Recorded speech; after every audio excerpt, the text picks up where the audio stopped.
Алғашқы тұрмыс құрған жарыммен дәм-тұзымыз жараспай, бір жылға жетпей ажырасып кеттік. Оның себебі көп. Ата-анамның ақылын тыңдамай, күйдім-сүйдім деп 18 жасымда тараздық бір жігітке тұрмысқа шықтым. Оқуда жайына қалды. Үйлену оңай болғанымен, үй болудың қиын екенін сонда бірақ түсіндім.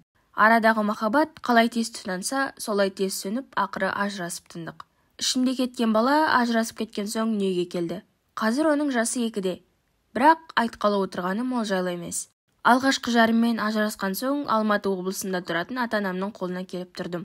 Қызым сол жерде дүниеге келді.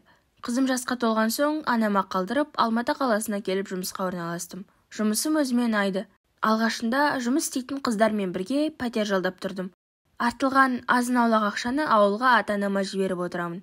Кейде қызыма киім-кешек беріп жіберемін. Ондай кезде анам ақшаңды жинап үй алатын әрекет жаса. Бізге жіберме, бізде бәрі жеткілікті деп шырпыр болып жатады. Менің болмашы жалақыммен Алматыдан үй алу мүмкін емес екенін анам қайдан білсін. Қызыма жұмсамасам, бәрібір сол ақшаны анда-мында жұмсап құртып қоямын ғой. Сәл де болса ата-анама көмек болсын деймін.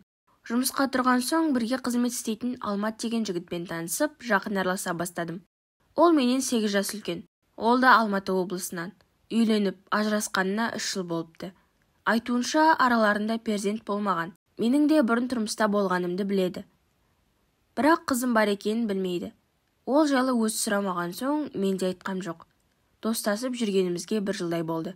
Алматтың қалада бір бөлмелі пәтері бар. 2-3 рет құрбыммен бірге үйінде қонақ болдық. Алмат сабырлы, өз ісіне пысық жігіт. Маған қарағанда көрген білгені де көп. Отбасы мәселесіне өте байыппен қарайды. 3 жылдан бері үйленбей жүргені де сол 2-ші рет адаспау екен. Сондықтан ол маған тұрмысқа шық деп ұсыныс жасағанда бірден қабыл алдым. Осы жазда үйленетін болып шештік. Алматтың ата-анасы менің ата-анамның алдынан өтіп келді. 2 жақ келісіп, ортадан шағын той жасауды ұйғарыпты. Оған біз Алмат екеуміз де келістік. Бәрі де шешілген соң, соңғы 1 айда бірге тұрып жатырмыз. Бірақ Алматтың бір сөзі маған ой салып қойды. Таяуда екеуі ара әңгімелесіп отырғанбыз. Мен әйелді қызығушылыққа салып, ажырасқан соң маған дейін жүрген қызың болды ма? Деп сұрап қоймадым. Ол қанша айтқысы келмесе де, мен қиылып қоймаған соң бір қызбен жақын дос болғанын айтты. Неге үйленбедіңдер деп сұрадым. Оның алғашқы күйеуінен 1 баласы бар екен. Мен балалы әйелге үйленгім келмейді деді. Осындай әңгімені бастағаныма өкіндім де әңгімені сол жерден доғардым. Алматтың сол сөзі еш есімнен кетпей қойды. Менің қызым бар екенін білсе не болады? Анама айтып едім. Олай болса айтпай-ақ қой. Меруертті, яғни менің қызымды өз атымызға шығарып аламыз деді. Бірақ ерте ме, кеш пе Алматы ол жайлы біліп қалса ше? Онда не айтам?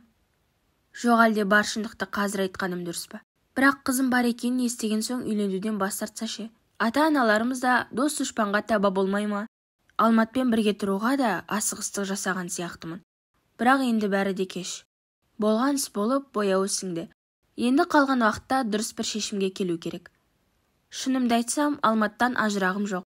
Оның мені сүйетініне де сенімдімін. Мен де оны сүйемін.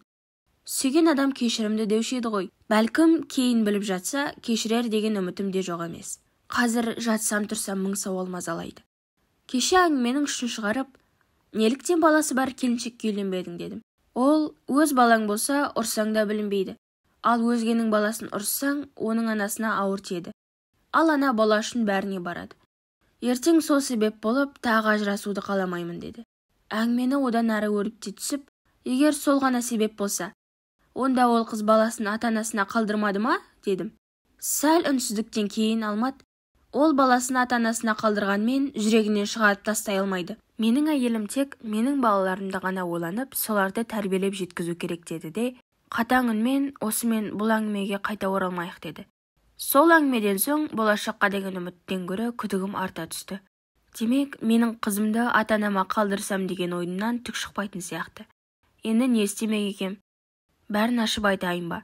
Бірақ айтсам бәрі де бітетін секілді. Алматты қимаймын. Байсырап бара жатқан біреу екен деп сөкпеңіздер. Мен Алматты қатты жақсы көремін. Мәселе осында болып тұр. Оны ешкімге қимаймын. Алматтан айырылғым келмейді.